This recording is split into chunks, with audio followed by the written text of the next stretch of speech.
आदिवासी विद्यार्थ्यांच्या न्याय हक्कांसह प्रलंबित मागण्यांसाठी सुरू असलेला लढा आता अधिक तीव्र झालाय। विविध मागण्यांकडे प्रशासनाचं लक्ष वेधण्यासाठी आक्रमक झालेल्या आदिवासी विद्यार्थ्यांनी अप्पर आयुक्त आदिवासी विकास कार्यालयातून थेट आदिवासी विकास मंत्री डॉक्टर अशोक उईके यांच्या निवासस्थानाच्या घेरावासाठी कूच केली आहे। विद्यार्थ्यांच्या प्रलंबित मागण्यांवर तातडीने निर्णय घेण्यात यावा, तसंच आदिवासी विद्यार्थ्यांना भेडसावणाऱ्या विविध प्रश्नांची सोडवणूक करावी अशी मागणी आंदोलनकर्त्यांकडून करण्यात येते।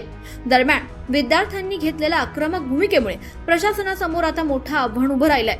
मंत्री अशोक उईके यांच्या निवासस्थानाच्या घेरावामुळे आंदोलनाला आता नवीन वळण मिळणार का, याकडे सर्वांचं लक्ष लागलंय।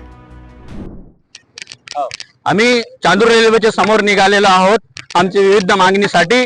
आणि आज सर्वात मोठं दुःखाचे क्षण म्हणजे आदिवासी समाजाच्या आदिवासी मतदारसंघातून निवडून आलेले अशोकजी उईके आदिवासी विकास मंत्री आदिवासी समाजाचा भरोसावर आलेला आहे। त्यांना आदिवासीसाठी विविध योजना किंवा त्यांची मागणी पूर्ण करण्यासाठी किंवा त्यांच्यासाठी धोरणात्मक निर्णयासाठी त्या पदावर आदिवासी समाजाने बसवलेला आहे, पण संबंधित मंत्री त्या लायकीची नाही आहे। म्हणून आमची सर्वात मागणी आहे की त्यांच्याकडे आम्ही येतच आहे त्यांना घेरावासाठी, पण त्यांना जराही माणुसकी किंवा त्यांची नैतिकता असेल तर ते स्वतःहून राजीनामा द्यायला पाहिजे, कारण ते आदिवासी विभागाचे आदिवासी मंत्री राहायची लायकी नाही।